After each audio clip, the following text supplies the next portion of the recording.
to ensure the right of the public to have advance notice of and to attend the meetings of public bodies at which any business affecting their interests is discussed or acted upon. In accordance with the provisions of this act, the Frankfurt Township Board of Education has caused advance notice of this meeting and general agenda to be submitted for publishing in the official newspapers as well as district and municipal offices on May 19th, 2025. This meeting may be recorded for subsequent public broadcast. Please rise for the flag. I pledge allegiance to the flag of the United States of America and to the republic for which it stands, one nation, under God, indivisible, with liberty and justice for all. Okay, Jason Fredo. Yes. Kathleen Adams. No James. Chris Dexter. Yes. Charlie Molnar. Here. Chelsea Stoll. John Five. Here. Jesse Vaughn. Here. Randy Johnson's here. So we don't have a student of the marketing period yet. Staff member of the month, we don't have one for August, but I do just want to acknowledge at the teacher luncheon, Mrs. Sadowski was nominated and received the staff member of the month for July. Moving on to the superintendent. All right, so yeah, I'll go over some highlights of the summer. So we had a very successful ESY, RTI, and enrichment program that served over about 150 students this summer. So that was great. I'd like to thank the secretarial staff, which is Ronnie, Lexi, Victoria, and Sharon for all their hard work. The central office staff were Chris in the business office, of course, Daryl in the IT department. Thanks to Dave and Dr. Mealy for their assistance in planning out a successful start to the school year for our students and teachers. The facilities, thank you to our buildings and grounds team and summer helper workers. You probably noticed the shiny floors, the cleaning and waxing. We had some tree and shrub trimming, some dead trees over by the board office that we had taken down. The CST, the Child Study Team, is now housed in the old computer lab right next door to us. We're still waiting on the trailer to be removed. It was supposed to happen this summer, but due to some unfortunate delays, it's going to have to wait a little longer, but nobody will be in the trailer until it's gone. Let's see. Curriculum, Dr. Mealy's now located in room 15C, which is, if you went down this hall, the last one on the right. So we successfully relocated everybody in the trailer in-house in the building.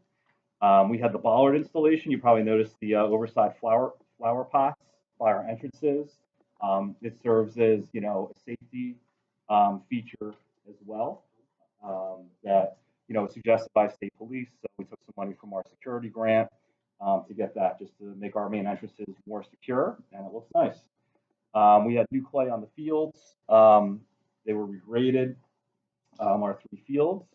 New shades in the middle school that were, old and outdated. So the middle school got all new, the shades, the curtains to help, keep the sun out. And we're going to have a new middle school drop-off procedure. I don't know if Mr. Sylvester is comfortable just briefly discussing that. Sure. So I don't know if anybody's familiar with how we do our bus evacuation or how we did it this past year. But essentially what we have is the parents dropping off along that sidewalk in the blacktop. And what we have been able to do is secure 4 cones. We'll cone off the entrance, if you will, to where the buses drop off, and parents will drop off their students and then be able to continue on through the parking lot to make a left to exit the entrance. We talked with Brian, we talked with the New Jersey State Police and Officer Bandera, and he said the entrance to our middle school back there is wide enough for 2-lane traffic, so that's totally fine. And we'll have our school security officer outside at the entrance to Pines Road to ensure a smooth transition of traffic. And what that event basically allows us to do is there is a lot of frustrated parents who can sometimes get stuck in that drop-off line, and everybody's got work and everybody's got somewhere to be. So now those parents can just have a continuous flow of traffic moving in and out of that parking lot. So they go drop off like by pavement. Yep. They come back around and then they're making left in front of the board office to go back out that second entrance. Okay. So we did it during bus evacuation twice, and it was smooth as any other day. And we had the kids in faster. We had classrooms ready to go faster. We had a lot of people say Why don't we just do this every day? Especially now that we're serving breakfast to get kids in sooner for the grab and go breakfast. And the buses, the other thing that helps as well is a lot of times we'll get that backup traffic on the Pines Road, and there may be a bus who's waiting in that traffic behind the parents waiting to drop off. So if those parents can keep that line moving, we don't have to worry about Pines Road, and the buses can get through and drop off to their drop-off location in a faster manner as well. And Mr. Curran will be out there kind of directing traffic to make sure it's not. Yep, so Mr. Kernis will be out there, Mr. Ferry will be where he typically is in the morning, if anybody's familiar with where he stands. I'm just making sure that, one, when a bus shows up, cars wait and they're not cutting across, and then moving the cones so buses can get through. And then I will also be out there in that parking lot, just kind of making sure that everything's running as smooth as possible. So, Did you buy an orange safety vest? yes, I got the Yeah. white Cool. lights. We'll be doing my gig. The map and the dog bulletin, I think. Yeah. So it was in last week's or the week before's? Yeah, I don't remember which one. It was in one of the more recent ones. So there is a map that we sent out to the community so that they can get an idea of what to expect. Yeah, so that would be great. And of course, over here on the elementary, we're going to encourage parents to, quickly and swiftly get rid of their kids and keep on moving, right out to keep the circle moving over here in the elementary. So I'm sure we'll get some new, parents, People need to stay Yes. in their car. in their car. Yep, and let their kids get out on the driver's side, onto the sidewalk. I'm like, that's what I call the horn and just, it clogs everything up. And then they stand with their car door open, watching their kid walk into school. I'm like, you're a fly, like, Darby and Chris, you're a flyby, like, get out, How do you really? I think it's terrible. And I see, like, somebody had posted on Facebook about it. Multiple times. Multiple times. Because it really got worse and worse, like, and I'm not, like, it's little kids, right? So it's the mom that's watching her kid make sure they get into the school, but there are all teachers all the way down there. So their kid isn't running into the field. I feel like I could understand the first day or first 2 days, like it's gonna be like that, but after that, And if you feel like you need to watch your kid go into the school, park across the street and walk them over, which I do see some people do. But anyway, great job in the middle school. Yeah. I drop off over here. All right, so continuing on with the items here. So we are officially in our 75th year here at Frankfurt School. So we do have some plans. We were talking about a potential mural being painted or done down by the middle school, and the possibility of Community Day coming back in the spring for our 75th yeah, I think that should. anniversary. So those are plans in the works. CUSAC, our students saw continued growth on the state assessment in the areas of ELA, math, and science. Our overall scores in curriculum and instruction, continue to rise. So that was good, positive news. Admin BOE goals. So I'll just read them out here. So 2 goals.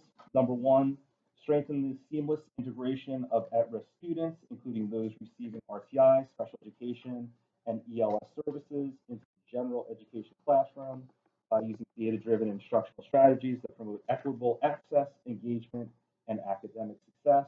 And number 2, maintain an excellent, high-quality educational experience for all students while ensuring responsible stewardship of financial resources.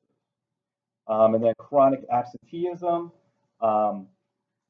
When the state came out with this last year, any school district that had over 10% of their students out more than 18 days or 10% of the school year were labeled chronically absent, which we, like many other schools in the state, were labeled.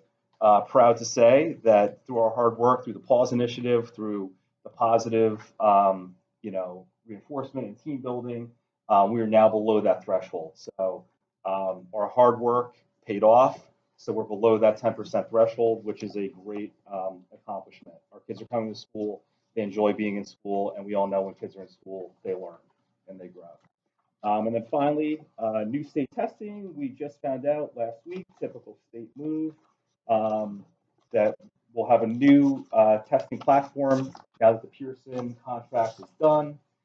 So that is called Right Cambium. So it's going to go back to almost like the Start Strong. The kids will be like taking a practice test. The dates are October 27th through November 14th. Of course, a great time of the school year, right around Halloween, leading into Thanksgiving. So they'll take their yeah, probably yeah. Yeah, so they'll they'll get their field test, their benchmark scores, and then similar to NJSLA in the spring will be the other assessment. And I think that is it. Thank you. Awesome. Do you have anything, Mr. Sylvester, or that sums it up for you? Motion to open public comment. Motion. Does anyone have a public comment? Mrs. Zachary? First of all, say thank you to Chris and the rest of the board for the fields. They look awesome. It really looks nice. They needed that to do that and do green and everything. So we really appreciate that. Thank you very much. This question on the traffic, Mr. Patter, is that going to be two-way all the time now, going in and out? No, it'll be, I mean, to speak plainly, a lot of people use it as two-way, whether they don't know or don't realize, or they just think, I'm gonna make a left out of here, so I'm gonna go out of the left entrance. We are going to leave the do not enter sign up for anything that is not in the morning. And we will have traffic cones going down the center with Mr. Kernis, like I said, in the morning, directing any of that traffic. And once those cones go away and John is no longer there, hopefully people abide by the do not enter sign. Yeah, yeah. What time do teachers contract have to be here? 8:20. Yeah, so is that, like I know teachers park out there too, is that a part of the traffic pattern, like where she's saying the It should be. cones They're will not be? here before the bus. They should be here before. Right. And 307 would be Kennedy. Yeah, the buses Yeah, should buses be- are gone by then. Okay. Yeah. That's why I think it might be explaining that to the teachers. Yeah, yeah. And then when you talk about all the drop-offs, I just wondered if we ever really could try to encourage parents to use the buses. I mean, prior to COVID, pretty much everybody went on the bus except for kids that had like a doctor's appointment or, serious reason that had to be picked up or dropped off. We try to encourage them not to use the buses to do a transportation waiver. Right, that's what I'm, like, is our goal here to save money? And, No. I mean, I know that that's. I'm gonna tell you, Mrs. Eckert, and You call me Lori, please, I don't want my mother. and this is just Mandy here. I'm a 50-50 busser. Like whatever my work schedule allows, sometimes I have to be in East Rutherford, so I have to get them on the bus at 7:34. Sometimes I can work from home. And then that allows me not having to leave my house until 8:15. So that gives me that much more time to sleep in a little more, give them more time to get ready. So I'm like a 50, and if I'm working from home, I'm picking them up. So while I want to encourage people to waive the bus so that we have less bus routes and less cost there as the school board president, I totally understand the usage there. And some people are on the bus, I guess, every day. Some people are like me, some people. So it's really, up to the parents' discretion. Everybody went on the bus, like unless you said they had doctor's appointments. Right. Or work-related type of situation. But I also think sometimes with these younger parents that are like kindergarten, preschool, first grade, don't know any better because they just ask their neighbor, or they might have a second grader, oh yeah, we just dropped them off. Like it's. Now, I had the parents at the lake, like when Darby went to kindergarten, they're like, there's no way my kid is going on the bus. I hear just horror stories about the bus, and I don't want my kid, my little 5-year-old baby involved in that. So like, I had people like that. There's people like that too with the little ones.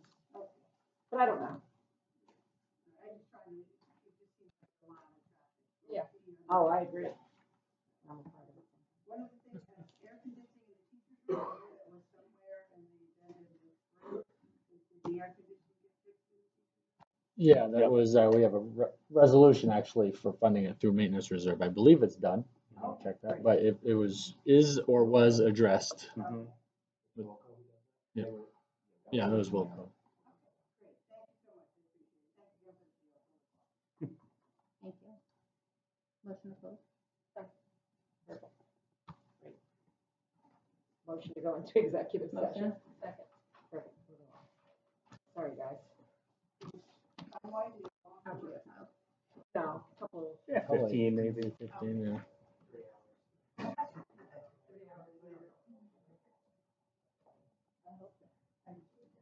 And no. I call every teacher here Mr. and Mrs. I never call by their name, except like Mrs. Fossey, I do. Oh, that's so funny. I call them all by their first names. I feel weird. Name, teacher name. Maybe just Rachel Hoffman. Well, yeah. Like even when I email them, I don't always say, I say, oh, Mr. Newman, Like, I I'll feel call weird. Dave if I'm talking to him, but like in the setting, like I'm like, Oh, Mr. yes, Sylvester. no, I feel like here it's appropriate. Okay. Personnel. So we had 3 paraprofessional resignations. Happy to say we filled all 3. So that's who you see on your agenda for tonight. We had the 1 leave teacher, who's thought was coming back. That's also in your packet. She wants an extension. It was doctor approved through the holidays. She's our 2nd grade teacher.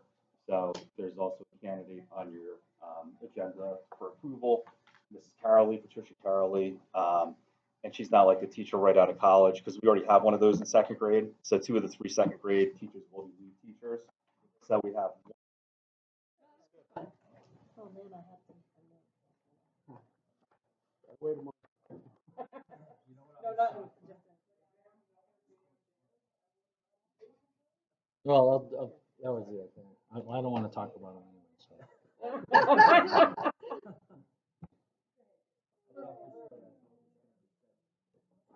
That's a good point. Okay, so we have the communications and public relations section. In September, we kick off our school year. So tomorrow we'll have the new teacher orientation. I believe there are 5, correct, Mr. Newman? Then on Wednesday and Thursday this week, we have the teacher in service.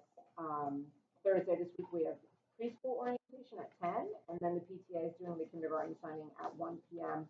and kindergarten orientation at 2 p.m. Another thing on the 28th that's not on here, but I'm going to say, the PTA is sponsoring a teacher breakfast, and there are still a few items that they're looking for. So if anybody has time to send in some milk and fresh fruit, or it's on the list, you could look.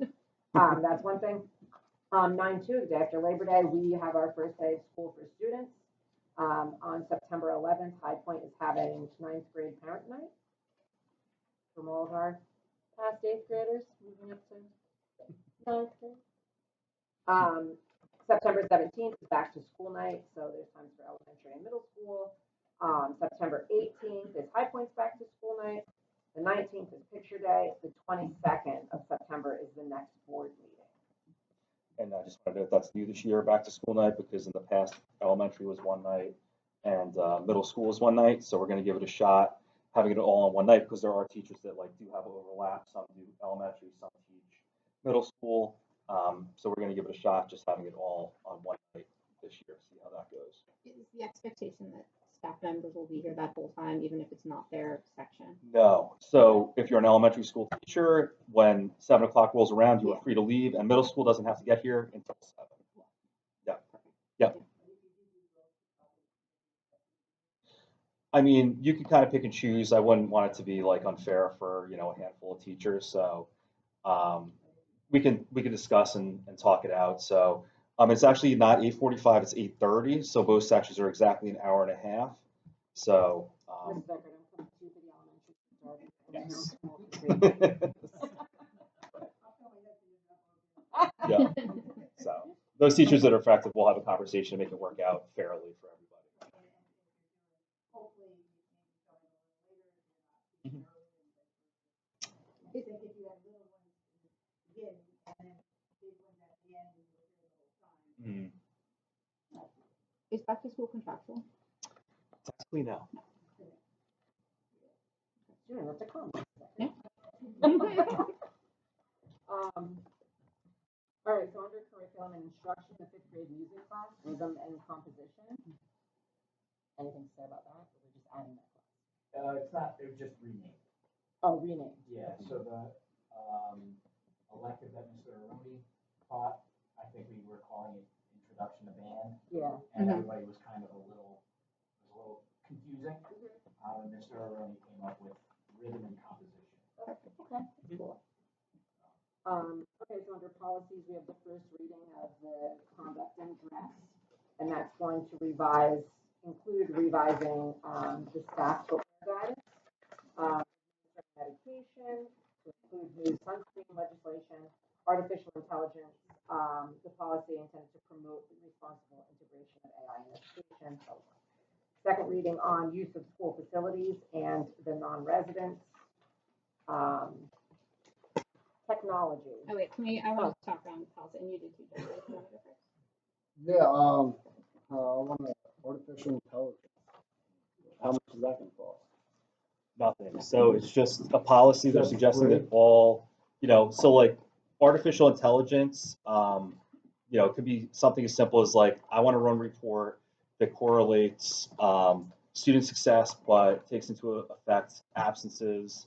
And also please, factor in students that are, free and reduced lunch, right? And boom, that's artificial intelligence. So like if you're looking for data, looking for ideas, like stuff like that. I know ChatGPT is a big one. So it's suggested by, Strauss-Esme and school boards that districts at least adopt an artificial or AI policy because it's pretty much already in schools, so that there's just laws and legalities, with it for backing the district and protecting the district. So let's say a kid turns in a paper, right? We have a middle school kid that turns in a paper that's totally AI generated, right? They put it in there, write me a paper about a certain war, and then they turn it in. If we don't have a policy in place, like we technically can't get them for plagiarism. So it's just to protect the district and the students and the staff, with the ever-changing world and AI that's being integrated. So it's like an anti-AI policy we're trying to do. No, I think No. it's just to identify like appropriate uses of it, acceptable uses of it. That's I think all it really is. So we should do limited use of it. Right. Yeah. Possible. Kate, what did you have? So I had a concern in the dress code. So it says including but not limited to flip-flops and backless shoes without a heel strap. And I have an issue with the backless shoes without a heel strap part. And I spoke today to Mr. Newman briefly about it and said we would talk about it tonight.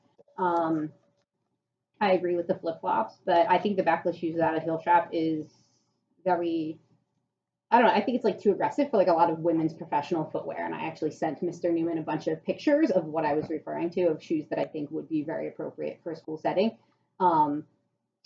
So you wanted to elaborate what you told me? Sure. So I mean, the way the policy currently reads that we were looking to approve, just I'll read it so everybody can hear. Dress to be groomed in such a way so as not to cause health or safety hazard, including but not limited to flip-flops and backless shoes without a heel strap, and shoes unsafe for the activity or the weather. So basically, we just want our staff members, number one, to be safe. If you're a phys ed teacher opposed to a classroom teacher, you might dress differently. You might have different footwear, right? But if the event comes up where you might have to there's things that happen with students where they might have to run or this and that, and running, in flip-flops is not ideal for, that situation. Is So a backless shoe the Uggs that are like cloggy mode. Uggs? So It's anything that doesn't have a strap to keep your heel in place. Right. So if you're, and it's not Right. generally an issue if you're just walking, but if there's an emergency or something and you decide to. You know what? I think it's illegal to drive with backless shoes. It actually is, you're Yeah. right. It's a law. interesting.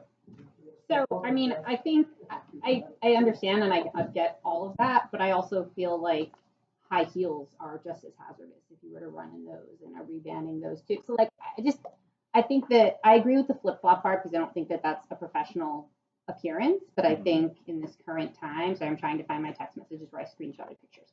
Picture what you're doing. What Yeah, you're saying. so like pictures I'm referring to are like a loafer that just Yeah, doesn't have, like that is a heelless shoe, but I think that's a totally appropriate shoe for a teacher Yeah, to be like I wearing. actually just said to my niece here, like, I can't wear flip flops, but like, I'm in corporate America, and I can wear a dressy sandal, I can wear a backless shoe, like I can Right. wear all that. So to me, I So can you see know, the you're flip-flop. more like, this is like the safety of running after a student in the hallway. Right.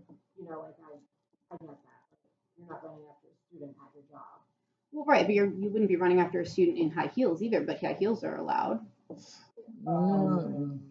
Yeah, people probably do run in high heels sometimes. No. Do you Right. see a lot of the staff wearing backless shoes, strapless shoes, whatever? Do you see I a mean- lot of that? Well, like what Kate showed, I see. Yes. You see a lot. Yeah, on dressy shoes. Sorry, you're my child chiming in. That's all right. Yeah.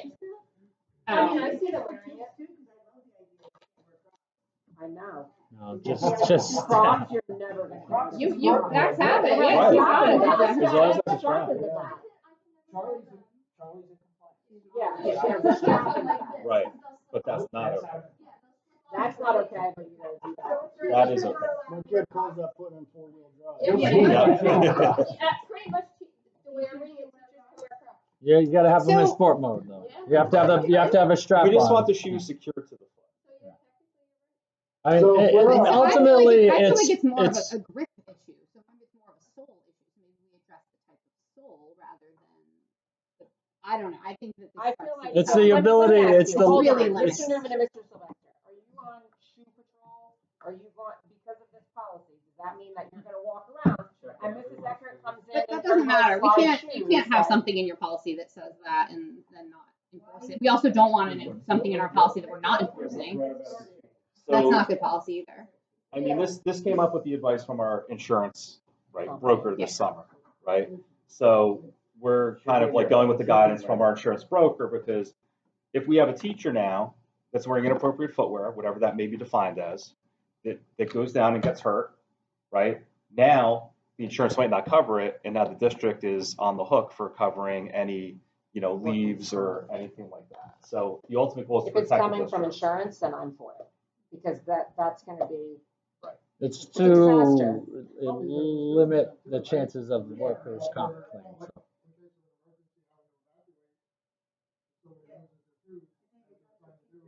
Right. Yeah, man, so that was what I was gonna say. Yeah, no, but if we're gonna enforce it on the teachers, we gotta enforce it on the kids. No, the Title IX protects the schools. Yeah, it's for workers' comp, so one claim can be very costly. But can we maybe go back to insurance and ask if there's a better way to define this? Because I'm not in insurance, but I would argue that a high heel is much more hazardous than the shoe I just showed you. how many So, women are wearing high heels? Rewrite and put high heels in. well, no, we can. It's also we have to be careful of like sexism of like banning a lot of clothing that women can wear and not men. Like there's. We did go back and forth with the attorney. I mean, the attorney sent us a lot of photos of shoes. So we're trying to narrow it down to just ones that don't have a heel strap. Mainly, and for the most part, it's in those emergencies where you got to chase a kid. That's where, even with the heelless one, I mean, you run with a heelless loafer and that can still go flying. So, and it's mostly in those emergency situations. If you want your shoe to be on your foot, not that you should have to run after kids, but you know it happens. And if the shoe causes you to fall, we're still at fault. Right.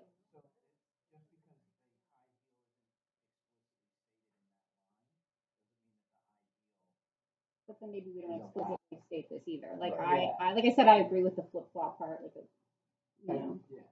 there's also a But matter from a of protecting professional your foot looking there. way, or, to me, if insurance is saying you can't have these shoes, we're opening ours, if you don't put that in here, you're opening yourself up to whatever. Yeah, I mean that's possible. I would just like to go back and counter them and say like, I mean, can we reconsider a this work? heel. Is it maybe about the sole of the shoe or something like that? To prevent No, it's Well, just the falling lock on of the back of heel your shoe. security. So even a high heel would be considered inappropriate depending on what the duties are for the day. If they require you to be walking on gravel or something, I mean, I'm not saying someone would do that, but that's the Yeah. instance where it would be considered it's a Well, that's why I hazardous think for the your. answer is So unsafe can teachers wear activity sneakers or the then? weather. So are they allowed to wear sneakers? Teachers? Yeah. So they can pretty much wear sneakers, Crocs, With and strap. Hey dude. As long as it's Hey, secured to their dudes. foot. No, and they can wear like what I'm wearing, a flat shoe right now, like that Yeah. works. Yeah, that's I fine. mean, they can wear boots, they can wear, you know, Right. flat shoes, there's a bunch of options. I personally, I'm, if insurance is telling us that that needs to be included, then I'm gonna vote yes to include it, because But could we go I back and do ask not want- before this is first reading, so we could go back to the insurance and just ask if they Right. could clarify. I mean, you can approve it, and then we could always. next I meeting- mean, I've You feel like talked you to already them. did? I Yeah. definitely talked to them a lot about it. You know, there's no guarantee we're going to be totally exempt from a workers' comp claim, but this will reduce the chances of it occurring. And by making this policy, it lowers our insurance. no, it's not. No, it's just to protect us. So like if an event Yeah, did no, I happen, get what you're saying. yeah, I'm just saying, right, yeah, it doesn't unfortunately. If they have a back, if they They're have a strapped. back strap. Right. So you can just tie like a little string around the back. Yeah. Yeah, so pretty much that's Yes. This is for, But kids are expected to, like, they go to recess every day, right? And they have phys ed like pretty much every day. So the phys ed, department has the authority to say that shoe is not, safe, and you can't, if they're wearing sandals, because their shoes falling off of their foot, you don't get your grade today, or you get a 0 or get an incomplete because you're not dressed appropriately. Right? Yeah, it's just Exactly. like they have to wear a shoe that. Yeah. Right. That's it. It's the same concept, yeah. Mhm. In first grade, they should have a tie and not Velcro. See? You know the rules. Okay. All right. Thank you. okay. So are you doing that? Chromebook distribution plan and insurance fees, any update on that, Mr. Lassard, or just the $25? And Yeah, no changes. So last year, early on in the year, we just about broke even by the end of June on fees. However, with the summer repairs came in after Mr. Dubkowski reviewed them all. We're actually short about $1,000 on covering all of the repairs. We're not changing it for this year, but we'll probably reconsider what the Chromebook fee would be next year to try and cover all of the repairs. as in up in the insurance coverage, so it costs more, or? Yeah, it would be primarily instead of 25, it might be 30. It's just something that can hopefully try to recover the cost between the waiver fee, cover the repairs over the course of the year. It's been doing pretty good the last 2 years. It's just about broken even, but not exactly. We were short, not quite $1,000. So I'm just trying to judge it. We don't want to. The goal is not to. Certainly, there's nothing. We're not making money on this. We're just trying to cover the cost because as the budgets get tighter and tighter, and the demands for technology and everything else keep going up, we're trying to find ways to cover it and to bring more responsibility. Bringing in the insurance plan cut down the Chromebook damage probably 75%, at least 75%. I was buying screens and keyboards and stuff pretty much regularly, and power cords seem to be handing them out every week. We'd be buying 10 more. So this has really cut back the damage to the computers because there's a lot more riding on it, I guess. Responsibility. A lot more Kids to responsibility. begin with. So it's been a huge help in our technology. And these computers we buy no one's trying to insure an old computer. We're buying new computers for everyone. So, we're trying to get these computers to last 4 years. That's our cycle, hopefully. It's still to be seen. This is the 3rd year on the first group. So we're So the new ones in 5th grade, and they just have the same computer through 8th grade. through 8th grade, yeah. And after that, any that are still good we'll distribute as appropriate through the lower grades or wherever. So after that, summer update, Mr. Newman talked a lot of them. We had the bollards, the ball fields. So there's one more phase in the ball fields that's going to happen next summer. That's where they're going to redo the drainage swale. We did the fields first, so at least those could get used. That is mostly being covered by the local recreation grant. So that's nice. The breakfast program is starting in a few days, well, next week. So we met with Mashios a few times over the summer just to talk about the logistics. I don't know if you want to explain Yeah. anything to how we're going to So work we're just gonna start with grab and go, meaning like it's a muffin bag, cheese stick, whatever might be in there. It's a, complete component. So the original thought was we were gonna have kindergarten through fourth grade. There was gonna be a table set up here by the elementary. But then after thinking about it, since kindergarten and first grade is that hallway, so middle school 5 through 8, they'll go into the cafeteria if they want a breakfast. They can go get it.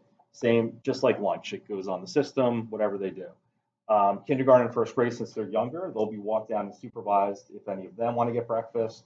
And then we'll have the cart here for second, third, and fourth because they're on this side of the building. So whether they get off the bus or they're dropped off, there will be a central point right here. We're going to try to get a count or an approximate count the day before of students interested in buying breakfast. So we'll have it all prepared there. We have the refrigerator right there if necessary to keep them cool, but they'll pretty much be made fresh every morning in a bag, wheeled down here on a cart, literally grab and go. They go to their classroom, they eat it. But on this one, how are you logging in their PIN number to charge them? So that would be like just like a checklist, Sign in, Coded rosters. class rosters, and then that'll get taken back down to the cafeteria, and that's where it's accounted for in the system when it gets back down to the cafeteria. So that's how it's going to look. That's how it's going to work. What's the expectation of amount of time that students will be allowed to eat? Like, will they have to finish eating by a certain time in their classes, or are teachers No. now expecting that kids are going to be potentially eating that So- breakfast bag all morning? Right. So it's kind of like a snack, right? Some kids milk their snack, and some kids, eat it quickly. So, we're going to start it off with that. We don't want syrup. We don't want it to be messy. So, they'll be encouraged to eat, but, from 8:20 to 8:30, and then when 8:30 rolls around, that's when you do your lunch count, your attendance. So pretty much till like 8:40-ish. So they'll have a solid like 20 minutes to eat their muffin or their yogurt or their cereal, bag. Right, so the only question I have is, they can eat that, but what if a student brings in something to eat while they're eating breakfast, is that gonna be allowed or not? Good question. Sure. That's the only question I have, Yeah. because you're gonna How have we're them serving eating, breakfast. so you're serving breakfast, Right. and now if kids wanna bring in their food to like eat before Yeah. class, like, I mean, we'll encourage kids that don't buy breakfast to eat breakfast at home, but Right. if somebody has to bring in like a snack bar or granola bar and they want to pull it out and eat Right. it, sure. So, yeah, that's my question. one other question. So you're saying that it would be like a muffin bag or something like that. So there's a price difference between breakfast and lunch. Is it going to be a smaller portion, So or are they breakfast going to is be the same different. thing? Actually, lunch Yeah, prices are breakfast is in $2. Right, and four, lunch is right? 4. Yes. So if it's like a muffin bag, which could also be a lunch option, is it the same No, product? not the same amount of food or anything like that. Okay. The Department of Agriculture has its formula what constitutes a breakfast and what constitutes a lunch, but it's much smaller portions to begin with. I don't have the specifications with me though. Okay, on so breakfast. Protein. But it's mostly a small like snack breakfast. So like a muffin and Breakfast cheese stick and a. has 3 components, lunch has 5. Yeah. Okay. Yeah. And then just from like a personal status, so at my school, because I'm a teacher, we also allow kids to eat breakfast. And when we started to do that, it created a lot of problems with pest management because now you have a lot of food in classrooms and crumbs that you didn't previously have. And trash also became a problem. So maybe just something to consider, like a trash can that goes through in the morning to take that stuff out instead of it sitting there in the classroom all day. So they go to class and eat their breakfast? Yeah. Does this extend the Go to the Marshall's contract, like The hourly? cafeteria? Because No, obviously you're. so it'd be No. into their classroom because there wouldn't be enough time for them to all sit down in the cafeteria because, some kids might not get here until 8:25, close to 8:30, and then that's when they're expected to be in their homeroom getting ready to start their Right. educational day. So, It doesn't change so how the Mashios contract works is they bid what their management fee is going to be, which was bid 4 years ago, and then after that every year they'll give you a guarantee they'll either guarantee that you'll make a profit or that you'll break even or lose no more than X number of dollars, and after that it gets deducted from the management fee. This year we were mandated because we were over 10% at risk to institute a breakfast program. So they were aware of that in the spring, and they gave us a renewal. How the renewals work is you're limited to the consumer price index that's published at that quarter.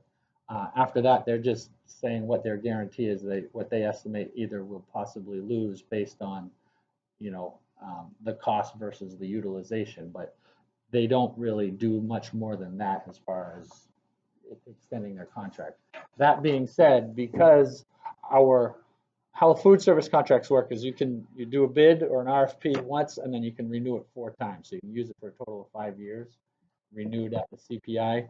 Because when we originally went to bid 4 years ago, we didn't have a breakfast program. It was not a factor. So what we have to do now is, instead of renewing it once again for 26-27 school year, we're going to be doing we're going out to bid or RFP in the spring for next year's contract. So that'll get readdressed, but generally speaking, we don't get too many competitors up in these parts.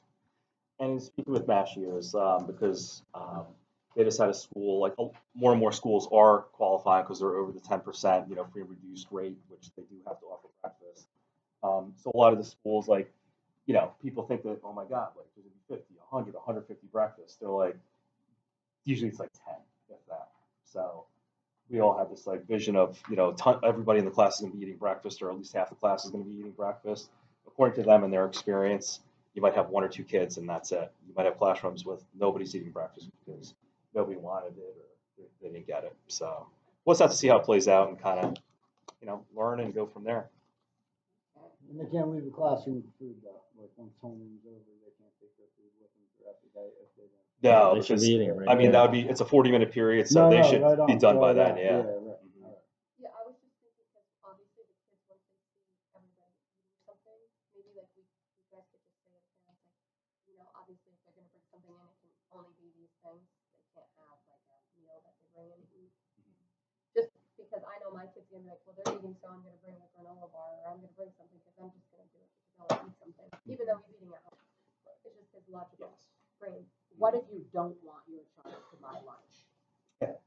So if Because Greenlee just loves to spend my money, Yes, she'll just yeah. buy it to throw it away. so ironically, I know how this goes because my son in a school that offered breakfast would eat breakfast at home and then he'd go get breakfast at school. Right. And we didn't know until we checked the account. Right. So ultimately, like, there's nothing they can do. You have to have a conversation with your child and say, you're not buying breakfast because you eat breakfast at home. Have you met my child? Have you met my son? Yeah.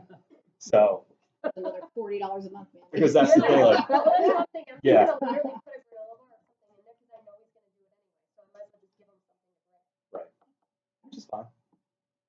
That's why I asked the question. I'm not feeding my child. I'm gonna let it go. Let it So I get that $2 breakfast. Yeah. Yeah. No Eggo waffles at home for you. It's like this or that. Okay, transportation bid results.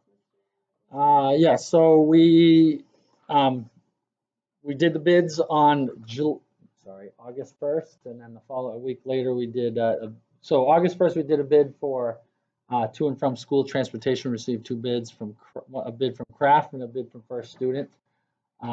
There is a dispute from Kraft about First Student's documents that were submitted. That's still working through with the attorneys and the Department of Education. But with that in mind, our attorneys advise us that it's a waivable defect, and based on the difference in the 2 bids, it can be waived, it should be waived. So we are awarding a contract to First Student for that. A week later, we did the bids for to and from school, for school activities, and we received 2 bids. One was from Kraft, one was from Stalker Bus. We're awarding a contract to each of those. The reason being for school activities is that school activities busing is not the same as to and from school, whereas there is no necessarily a guarantee. You're essentially getting bids so that way you can lock in a price. If there are buses available, then that's the price you pay. If there's not a bus available, we go to the second contractor. If they don't have anything available, then we have to go for quotes. So this is essentially for A, to know what your costs should be, and B, for efficiency, so you're not spending a lot of time just creating contracts and every time there's a field trip. So we bid out, what we did is we looked through our past few years of field trips, all destinations, and we bid out based on the city or the town that they are going to, plus ski club plus bowling, Dorney trips, any of those things. Anything we do, we had a route on there. Both contractors listed price for every single destination, so I'm hoping that the low bidder is the one that's available the most, but it's to be determined, because the low bidder is the one that did not get the contract for going to and from school. So to be determined, but at least this should make things a little smoother as far as when we're scheduling things out. They've already received the schedules for the fall sports, so however, I have not received the contract back from Kraft for the school activities, so we're waiting for confirmations. Wellness program? Wellness program. So I'll be sending out the announcement. I applied for $14,000 for the school wellness program, but they cut us back down to, I'm sorry, I applied for $15,000 this year due to the popularity of the wellness program with the school health insurance fund. They reduced some of them, ours being one. So we reduced down to $12,000. However, I'm reworking all the different programs as best I can to avoid really affecting what the staff gets. So we're not eliminating the fitness programs that are in there. Some of the ones that weren't really used much, we had like a meditation workshop and a few other items. I just trimmed those back so that way people could still get the gym membership reimbursements and still do the yoga, the fitness program, the walking clubs. So I'll be sending an announcement out to everyone on Wednesday about it, but I'm happy to say that it's not significant enough that people should not be able to do what everyone was doing last year. You should pretty much be able to do it all. We might run out of money on some of the things earlier, as far as like gym memberships, stuff like that. But that's why I mentioned to people, it's first come, first serve. So if you're committing to this, put in your paperwork early, because once the grant's used up, it's committed. That's it. So I'm still happy with that. The maintenance reserve, as we mentioned earlier, that was for using $11,000 to fix the HVAC system for the faculty room. That's where we put money in the maintenance reserve every June for these purposes, and we just about use it almost every year. So I try to, at the end of the year, find a way to get enough to replenish what we've used at least. Sewer update. So we met with the township in July. It was in July. It was intended as kind of a discussion meeting. Right now, I don't know. So you're here, so it didn't quite go as we had expected. Was the original intent. But so I sent a letter to Mayor just to see if we can talk some more, because essentially it was kind of the final phase of our feasibility study to try and determine what options there really are, whether it's an option of just a school system or maybe a town system to build out the whole service area.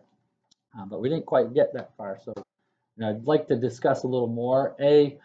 From the perspective of the school is, we do have a T1 permit that allows us to replace in kind. That's no modifications. You just build the same thing that you have in place. But my concern as a long-term planning is I don't trust when the federal government or the state says this is good forever, because it's been proven many times that it all depends on who's in office at the time or what the newest, whatever. It could be several things that cause them to be, okay, you're going to be grandfathered for the next 20 years, but you got to plan out something to do this. So my concern is what's best long-term, and is this an inevitability? So I'd still like to at least finish the feasibility, and then we decide what we can do or don't want to do.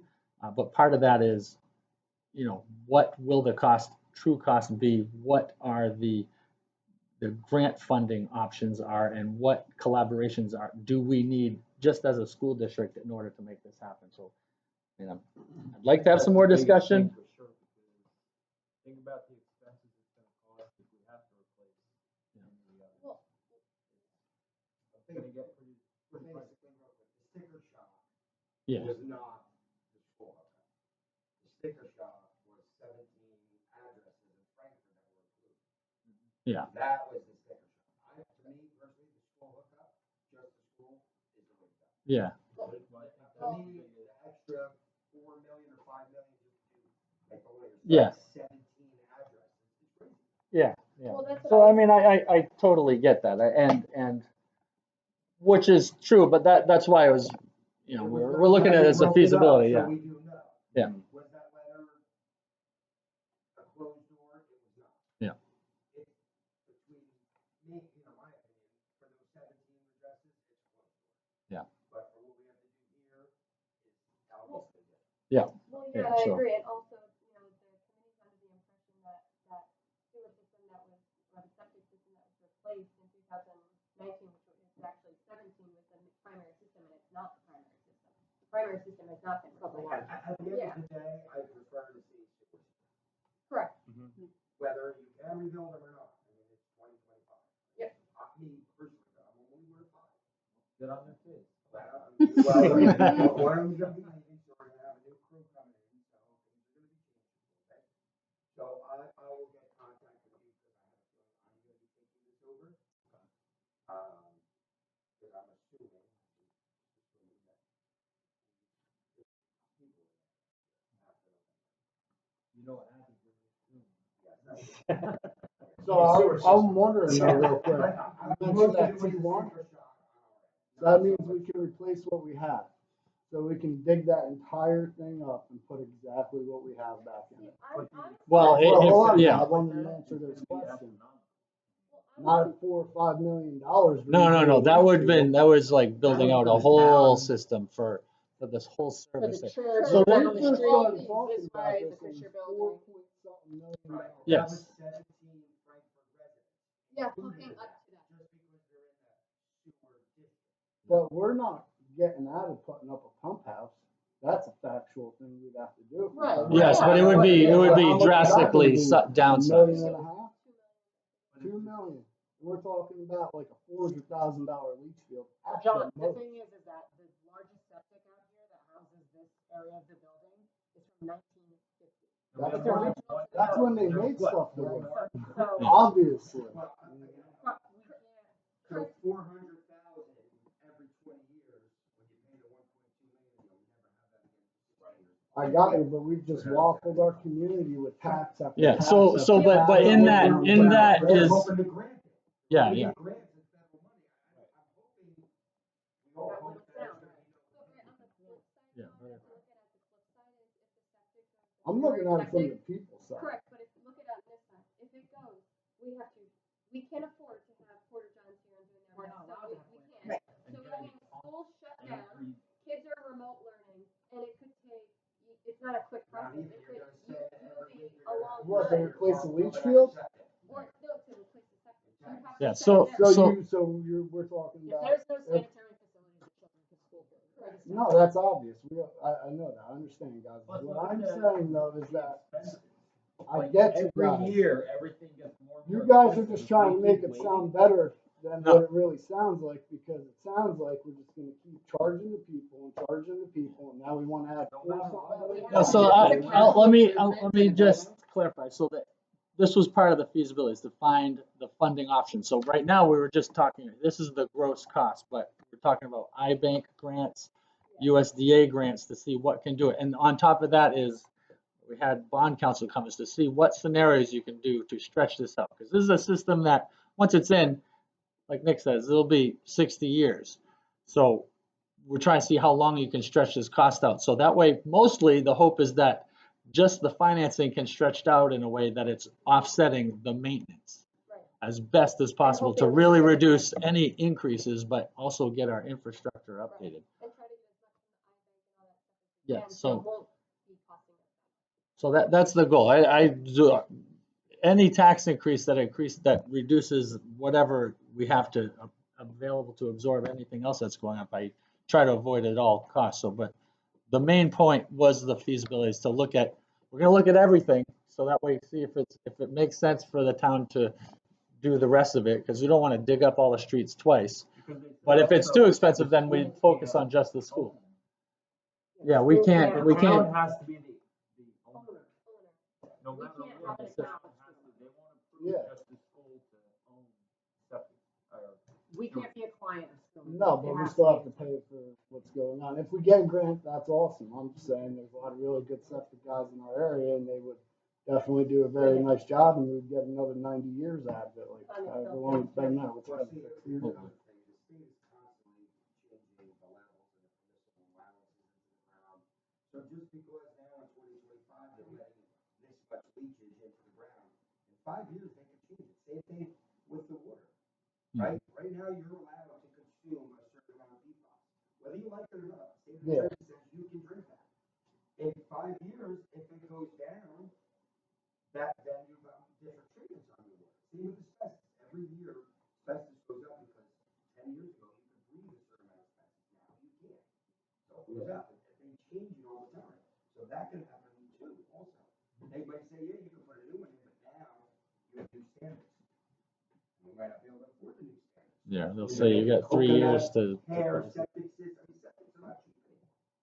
No, I got you. I know. The only that. benefit And that with you guys DEP have is regulations as well, like Carriage House can't They be would open, build that's a that over septic. there. Yeah. Well, You they're know, on the like- wait. Yeah, I got it. I mean, Okay. So pretty much where we're at is you work to Dave, we're waiting to hear back when he's gonna meet with us. Well, yeah, to see. I just asked if we could, come back to the table and just start talking about Yeah. it. I mentioned that. Right. No current Yeah. interest. And I mean, we feel like we weren't able to express like our side. It seemed like we wanted to talk to the council, but we were kind of just going back and forth with the attorney. Right, we actually had our bond counsel there, which is good because that's the money that we're gonna want to get some money, so. Right. But I think the sticker shock of the whole thing was crazy. When you look at it, you pull it apart and you see what the school costs, it's really not. I mean, it's high, everything's high. Everything's high. Yeah. But yeah, We're hoping we get to work with you in the future, Nick, because you seem very reasonable. thank you to the Frankfurt DPW. Just real quick, I just texted, our DPW boss, I'll check with the rest of the committee. Maybe I'll get you the digital signs. So when you guys do your thing there, I'll have arrows and you can put messages on it. Oh, that would be nice. Yeah. Oh, That would be awesome. Oh, yeah, that'd be great. Just to help. Yeah. Any more Anyone Only 1 of 5, I got more people. What more is that? What DPW wants to go with? Well, that's a good Thank you to Mark segue. and So the DPW for the parking lot patch.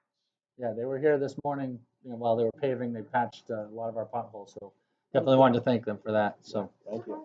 So then in the school safety and climate, we're gonna have a fire drill and school security drill around, the week of September 8th. Personnel, we talked about the new hires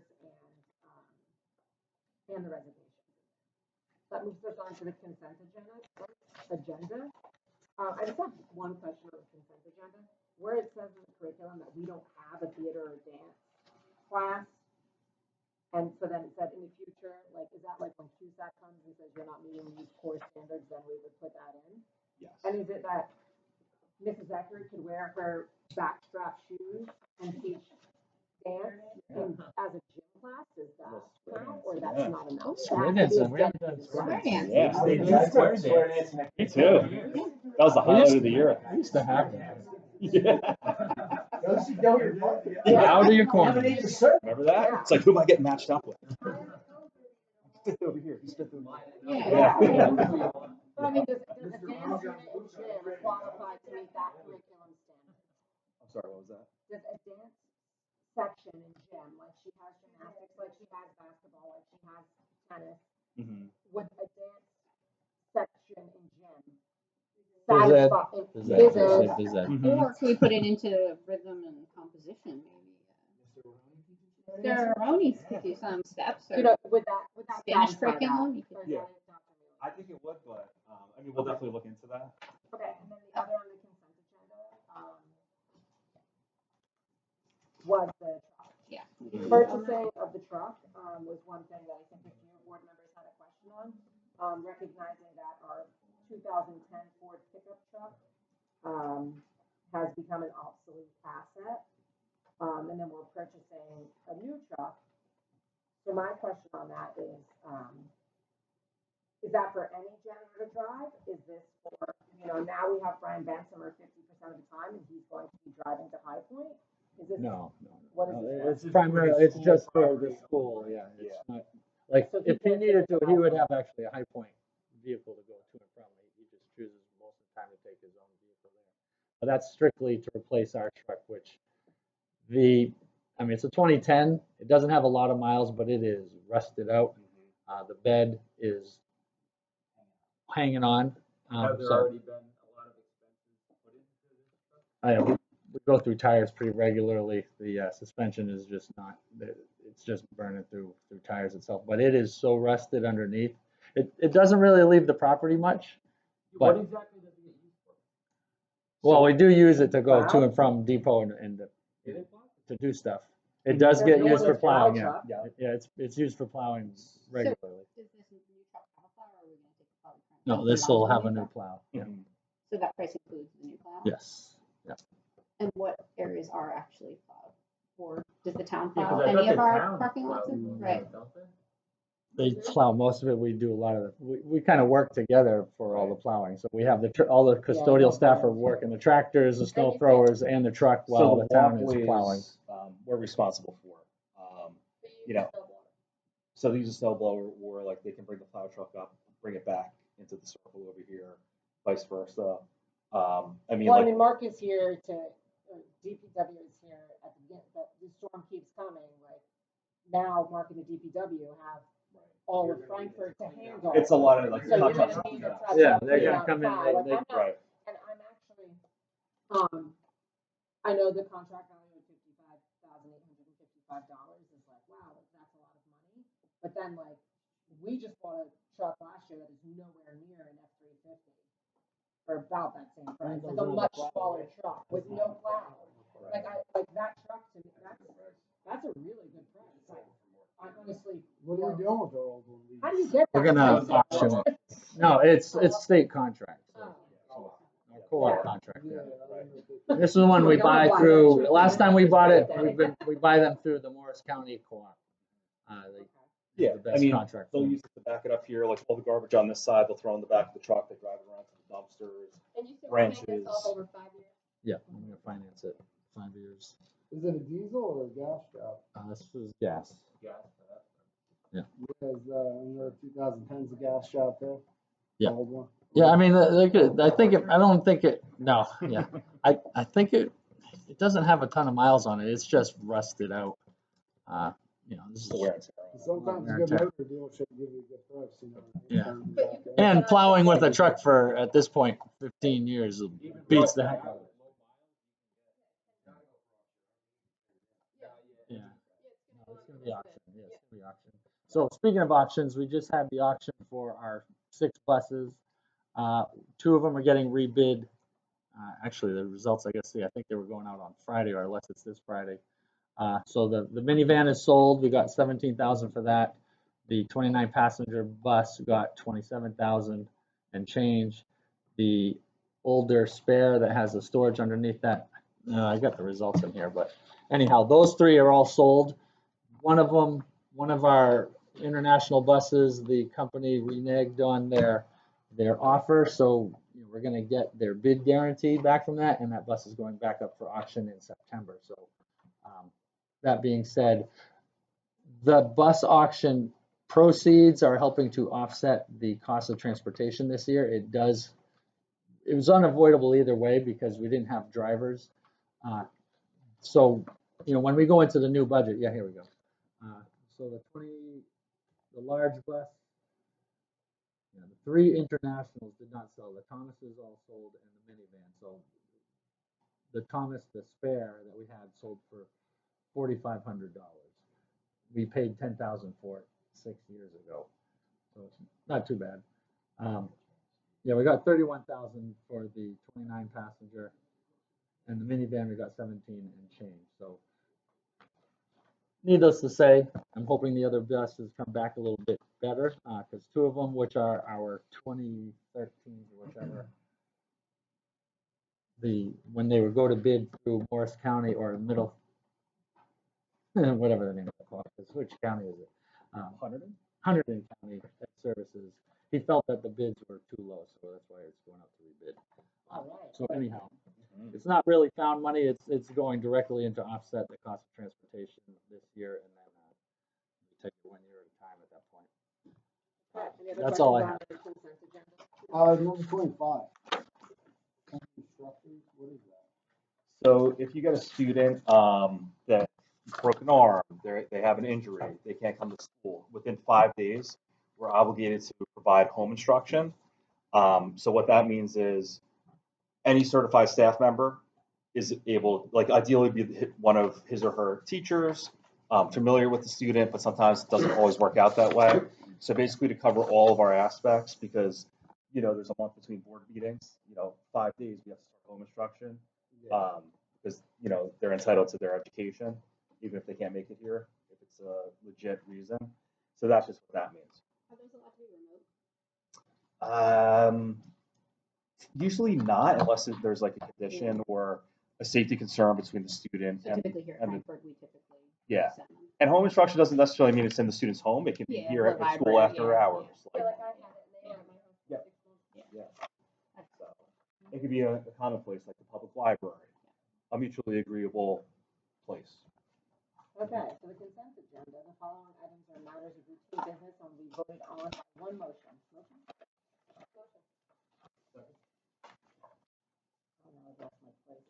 It's on One more, page the 14. CUSAC, is that the testing? No, that's the review of the No. school. from the Yeah. state.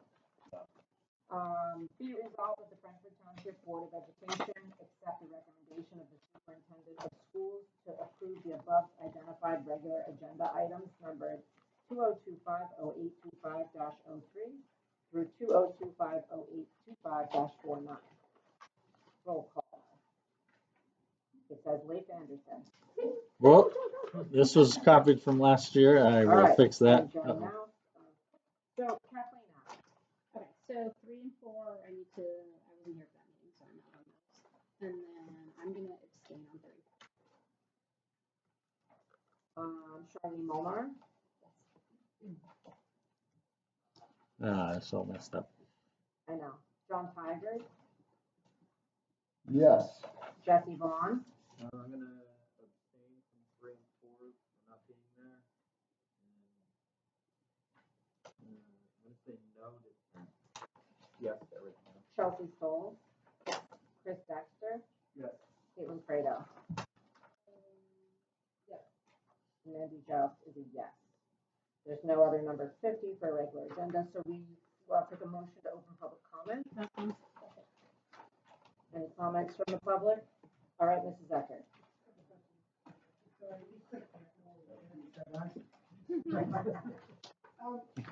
On page 3, the non-resident thing, is that for the teachers that have kids? Yes.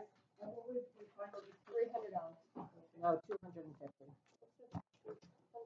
Yeah, we tried 300, where there was more discussion if we were going to escalate it or anything, but I thought every 2 years were reviewing, and Jamie was the one that was like, I don't feel comfortable at 350, so we decided 300, so we decided 250, and then later in the meeting, Jamie's like, oh, I'm sorry, but I didn't Yeah. realize it was annually. Yeah. Oh, yeah, because I thought. So my notes were on 300. Yeah, Where it's we said it. 300. Was there a vote on it?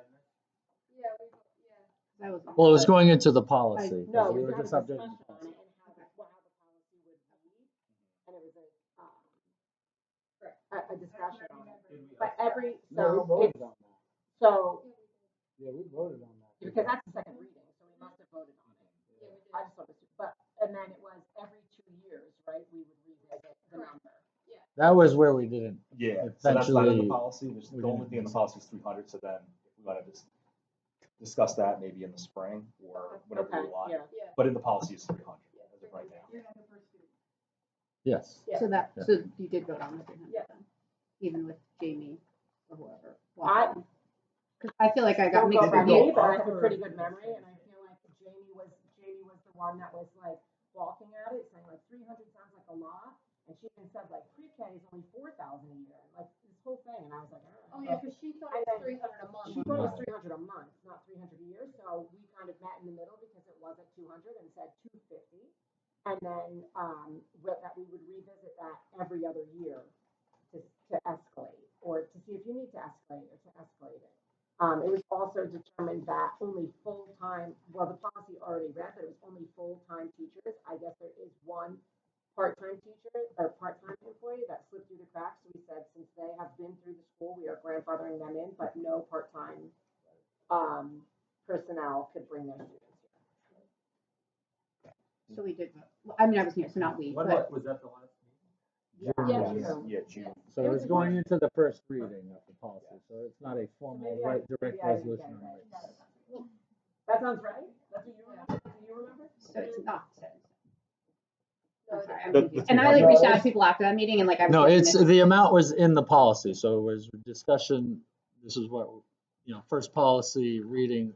The only definitive item was the $300, that's what my notes had, was the 300, but there was no consensus on escalation, so we can, What do you remember, Chelsea? 250 and we would meet 2 years because Jamie walked at it? Yes, but I didn't know if that was like an official change that happened. Right. So yeah, it had to be rewritten. Right. That's what we, yeah. So you remember, Chris? I remember the 300, because she thought it was 300 a month. Yeah, I it was remember the 300. 300. I thought we agreed to 250 and then like later on in the meeting, she's like, oh, I'm sorry. Well, because she- Right. So what are we doing? I'll go through my notes. What? With the consent agenda, approve the 300. What number is it? Can you tell me what number it is again? Yeah, I didn't see it. I'm sure they were. I didn't see it either. We don't have the numbers on ours. Wait, number 3 on the. see, I have discussion, minutes? The policy minutes you're saying, or 5118. Number 3 on the agenda. On the consent agenda? No. No, it's in there for reading. It's the policies in for reading. It's in the the rate is in the policy. Oh, the non-residents here, Yeah. you're saying. So the $300, it was amended for the $300. But the discussion, the final discussion I had notes was the Did you rate charge was, people $300? Have you received $300 from them? they've already come in to start arranging for, most do it as a payroll deduction over the course of the year. Yeah. I see that. Yeah. I know Chris, you mentioned that next year there will be drainage on the swale, for the field, is that the big piece, like by the garage there, Yeah. that swale? Yeah, all of that, because that field, I was talking to Mr. Bansimer today, is like, being that we weren't able to get the swale done this year, is it gonna be an issue? I don't want his beautiful field turning into mush. So he's confident it shouldn't, but obviously we'll take a look at it when the problem occurs, is like, especially at the end of the winter.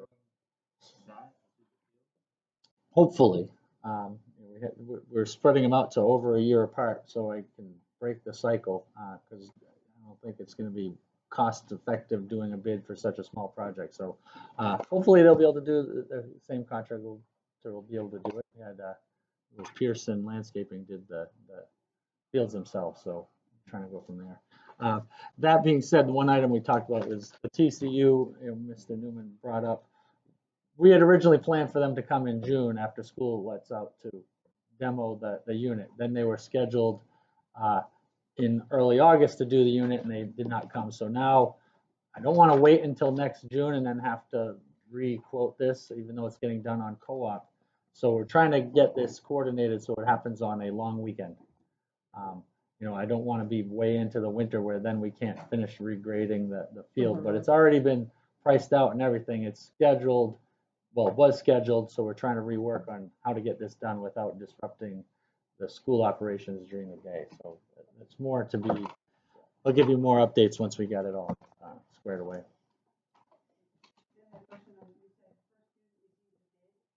In the past, they didn't know it was late at times, getting here, and picking up kids at 3 o'clock.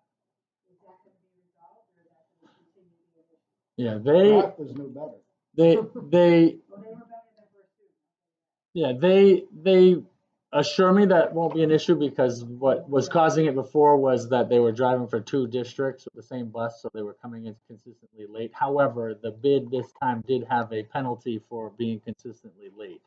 So, if they are late, one time they get a warning, I'd have to look at it, but I think 2 or 3 times, then they have an escalation as to, they have a dollar penalty they have to pay to us.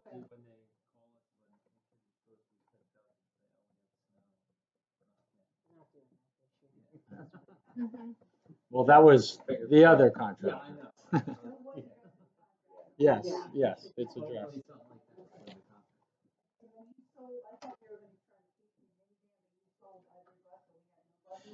Yeah, we don't, we have no drivers, so it's the consistency of having new drivers. We have our coordinator is retired. We had another one retired that was part-time. Third one on the fence of retiring. But the inability, we've had drivers advertised for the past 3 years and not getting any. So all we really had was a sub driver that was willing to do activities. However, between the cost of maintaining the buses, which are older, and the insurance and all of that upkeep, it was getting to the point where it makes more sense to contract them out. I mean, I would love to keep that driver driving, but it doesn't make sense to be maintaining a fleet for just one part-time available after-school driver. It'd be great, but the buses are too old anyways.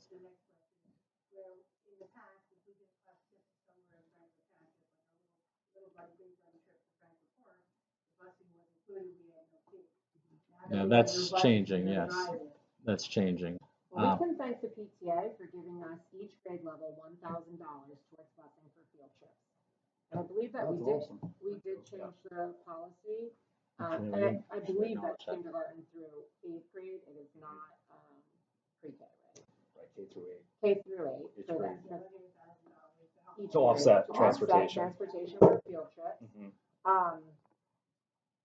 And I think we did put in the policy, right, where each grade is getting, or I don't know if it's a policy, but each grade is getting 2 field trips per year, max, and dedicated, without Camp Mason being one and without DC being one. So those grades could have 2 plus Camp Mason, 2 plus DC.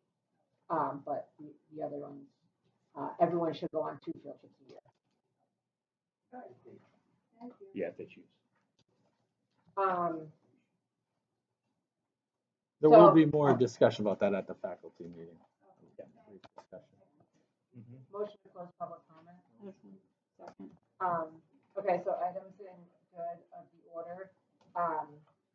Speaking of the PTA and their generosity, have they been given us space on the grounds to store their tricky tray baskets? Okay, so that's been, they've been letting know that. So, another thing that came up, is being on the PTA and being a board member. So I did, if you remember Kelly Mitchell in our ethics training, she was like kind of steer clear. You know, we said, okay, so donations have to be made from our spouse, you know, so that your household is supporting the PTA in a way. I spoke to the PTA president last week, and she was asking some questions about it, so I emailed Kelly Mitchell. Kelly Mitchell sent me documentation for me to decipher what is appropriate and what is not appropriate as far as the PTA and being a board member. I can send that to all of you. I find it to be very vague.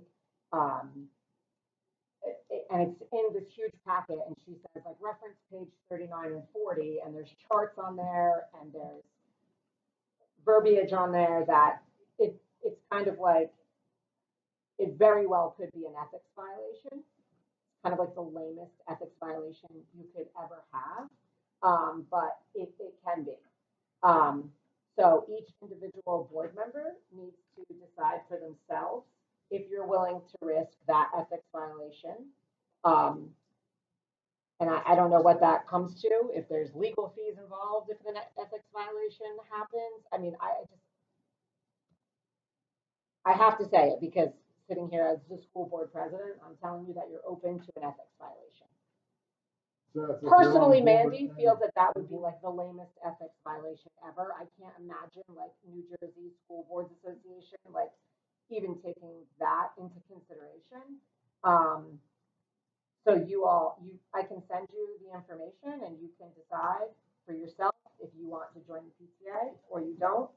If you do not join the PTA, you cannot participate in activities with the PTA such as chaperoning field day, chaperoning 8th grade dance. because then you would not be covered under the PTA insurance. So if you register your spouse can chaperone those things, but you cannot. It's even volunteering. Like if you want to volunteer at the craft fair or If the it's tricky tray or volunteering at the anything, craft you can't fair, do. the tricky You have to be part tray. of the But this PTA. guidance is very different than what it was previously. So do you know like when that document? Did she tell you like when that document? Because I feel like it's very different than what Kathy told us compared to what Kelly. Yeah, I told think us. Do we it's know saying when on the it document, changed? it said 2023. So yeah, probably pretty recent. Yeah, so pretty recent. It's very vague. It's Yeah. like, I'll let you all decide for yourself if you're, right. You know, and before I said, hey, like the PTA needs some items for the teacher's breakfast. So like the items that I donated came from Match Out. You know, like, so my Yeah, so household can still support. I'm pretty sure this was just written though because it's two different entities and they don't want one influencing the other. Like, so there's logic there to why this would be the way it is. Whether people have good hearts or not, there's still room for fault. So they just say no, you can't be a part of one and the other. But you shouldn't have to be a part of the PTA to be involved with the school if you have your own insurance and you're good. No, it's only if If the it's a PTA PTA endorses. sponsored event. Oh, because I Then know you like the need, their dance, you have insurance to be a needs part to of the cover you. PTA. So like the PTA sponsored event is the 8th grade dance. So last year, Chris and I chaperoned. Chris was so happy there. Loved He it. was having a ball. It's too bad, it is too bad that his son is in 8th grade this year and he can't do it. But, but, So pretty much we don't sign up, we can't do it. so if you don't sign up, you cannot participate in those things.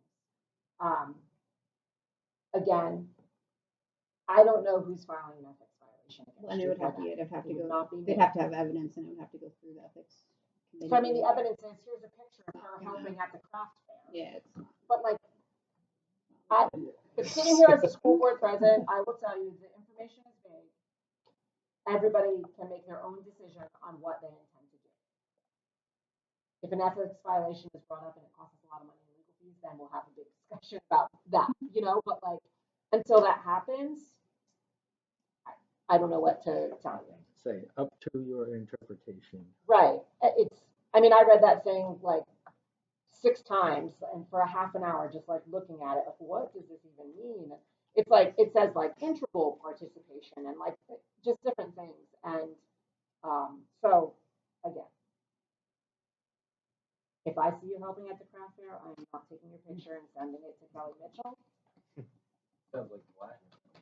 Like, I mean, I think it's pretty lame, but I think it's where it really comes into play is with like money. Like money, you're not supposed to like be involved with money. So like that, or There's a lot of So, like, that, you and, should and not also work with influence that. over the teachers too.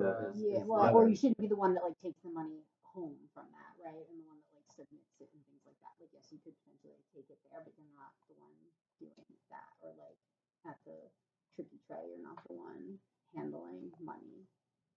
So board Like members can't counting be a it, part of PTA, things but like their that. spouse can. So that's fine.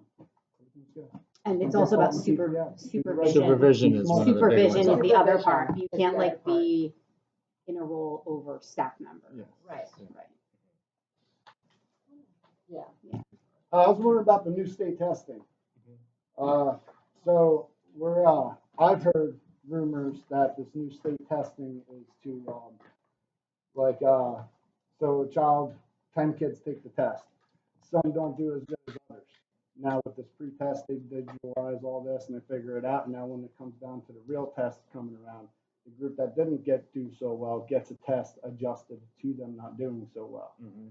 That's true? Yeah, so my understanding is we all still have a lot to learn. Like I said, like we were given no heads up, no information on this, but the information that we did see, it's tailored more towards, the student's ability. So it kind of can gauge, like we have systems like this that the kids currently use. Like, so if a student's struggling, they get like 3 wrong in a row, Yeah, I get that. Yeah, complexity of the but questions this is comes like down and tries to find their standardized level. state testing, so it should be standard just like it always is across the board. right.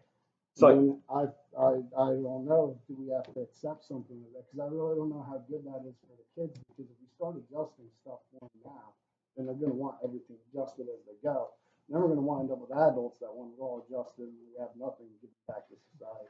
Well, I think the goal or the thought process was, like, I'm just speaking for what I see, is, right, we have advanced, we have honors English and we have general ed English and we Yeah, have special yeah. education, like, throughout their school year, and they're an appropriate placement for their abilities. But I think the argument was, it's the same test, no matter how many accommodations you have, small group, text to speech, they were all still taking the same tests. And the history, the pattern was the students that were, special education students or lower level weren't doing as well. So I think they're just trying to find a new tool that kind of is geared towards every student's possible individual, abilities and needs, and I guess Yeah, that's I what just don't know how they're that's gonna, trying cause out. now we're tailoring tests for the kids, and I just don't, I mean, back in, when I was in school, I was in special ed, and it was like, okay, you gotta take the same test the smart kids take, but we'll read it to you. So it's like, all right, right on, let's do this. And that's kind of like how the old one was, because they had text to speech and, Right. so, I mean, I'm not speaking for like pluses or minuses, that's just I what we're just being think told we by the should be state. aware with what's going on. Mhm. Okay, so then I just have one more thing, I'm changing the subject so we can get out of here. So this fall, we'll start teacher contract negotiations. And I know that we have a few board members who are conflicted that cannot participate in that. And our personnel committee, we're going to plan a meeting with Mr. Lassard prior to meeting with the staff members and the union to go over the negotiations. So right now that team is Caitlin, me, and Chris Dexter. And I'm not going to put Chelsea in it because she's going to have a newborn baby. We are allowed to have one more, and that only leaves you, John Tiger, but you don't have. I thought you didn't want to do it. No, we'll negotiate. You told us. You specifically I just gave him a pat on the back. No, I think I was supposed to be a part of the curriculum committee too. Oh, you were? I think so. No, you said you didn't want. No, I Yeah, said, you yeah. said you didn't want. No, Lester was like, hey, you wanna be on the curriculum I committee? think he just got wants to be one on more spot. everything. Yeah, Sign him it's up. on everything, John. So, I did hear him mention the curriculum. Yeah, he said no to negotiations. Yeah, I don't know did about say. that. Yeah, you but, said no. you You know, said I will not be but I'll doing that. sign up, yeah, because, but now that I'm like, wow, what's going on? You, But, so John, let me explain what 3 p.m. what meetings Caitlin aren't and I, gonna what work for me. happened with Caitlin and I last time. We had two different board members, Caitlin and I, and some nights you're sitting there until midnight, and you are going back and forth, like, because you sit at a long table, you face them, they present what they're asking. The school board president can say yes or no. We have to go back into the office and say, here's the 9 things they're asking for. We agree, we agree, we agree. Well, let's negotiate, let's negotiate, We come back in, we present on a side. This is what we're willing to give, and this is what we're not willing to give. Yeah, And no, then I'll do they it. have to come back, and it's a back and forth, and it's multiple nights. And And I'm hoping it goes really are you in quick. there, Mrs. Eckert? Mrs. Yeah. Eckert? So maybe I'm we not- could go easy. I'm not So- in this for myself, so I might Yeah. as well just sign it up. You know what I So, mean? but we're going to schedule, so Mr. Lassard is going to send out maybe tomorrow a couple of dates and times to meet, just so that we're prepared budget-wise and language-wise on what we can change or what we expect changes, where we can Are we be. doing this like mid-afternoons? Like, how do you guys do Yeah. it? These would be, No, the Should be teacher evening. negotiation is after hours. So it can start at 6 or 7 o'clock and you're going until midnight, and then, I know you make a earlier plan than for the, it depends. 6 yeah, to 7, it you go to would be 11. like when it gets starting, we talk with the teachers, see when their team's available, our team's available, when we can get everyone together. That's one of the bigger challenges, at least for the first meeting, is finding when everyone's available. For the most part, the schedules are synced. Yeah, I'm good now, but I mean, September hunting season starts after sunset. That's Yeah, not I good. can do that. So wait, So you retract. so you're saying you can only come after dark? After dark. So if you guys schedule all these meetings for 3 p.m. No. They're usually like about 6 o'clock to start. 5 or 6, yeah.